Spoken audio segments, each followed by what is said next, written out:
नमस्कार, स्वागत आहे तुमचे मराठी रसोईमध्ये।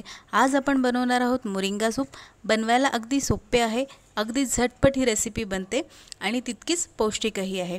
चला तर मग रेसिपीला सुरुवात करूयात, पण त्याआधी सबस्क्राइब करा मराठी रसोईला आणि क्लिक करा बेल आयकॉन नवीन व्हिडिओ सर्वात आधी पाहण्यासाठी।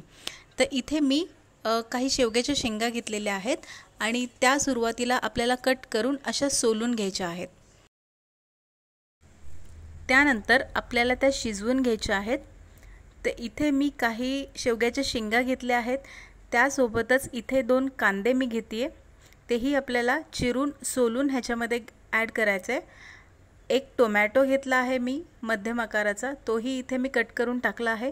त्यानंतर 2-3 हिरव्या मिरच्या, काही लसूण पाकळ्या, थोडंसं आलं, जिरे आणि इथे मी लाल डाळ घेतली आहे मसुराची, ती साधारण 2 चमचे डाळ आहे, ती स्वच्छ धुवून ॲड केली आहे। त्यानंतर हळद, हिंग, चवीप्रमाणे मीठ आणि थोडंसं तेल ॲड केलं।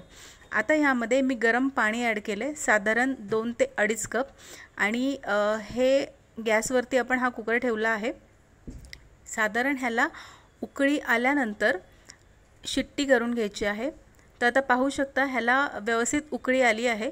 तर आता ह्याला झाकण लावून साधारण 2 ते 3 मी शिट्ट्या करून घेते। कुकर थंड झाल्यानंतर हे जे शिजलेलं सगळं मिश्रण आहे ते आपण बाहेर काढून घेऊयात आणि थंड झाल्यावरती हे आपल्याला मिक्सरमध्ये वाटून घ्यायचं आहे। तर मिक्सरमध्ये वाटत असताना इथे टोमॅटोची साल मी आधी काढून घेते। त्यानंतर जे पण शेंगा आपण शिजवले आहेत, शेंगा, कांदे आणि टोमॅटो, हे सर्व आपल्याला मिक्सरच्या भांड्यामध्ये ॲड करून जो पण काही त्याची ग्रेव्ही किंवा रस्सा आहे तो त्याच्यामध्ये टाकून आपण हे व्यवस्थित बारीक करून घेणार आहोत।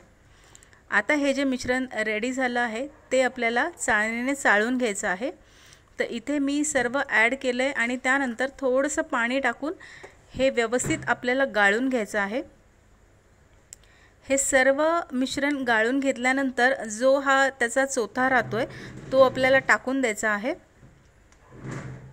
इथे थोडंसं पाणी आपण घालून हे व्यवस्थित सर्व जे त्याचं सार आहे ते काढून घ्यायचं आहे आपल्याला।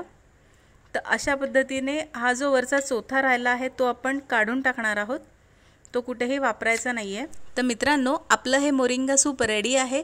असंच गरमागरम हे सूप सर्व करूयात आणि आपण पुन्हा एकदा लवकरच भेटूयात अशाच एका नवीन रेसिपीसोबत। तोपर्यंत खात रहा, मस्त रहा।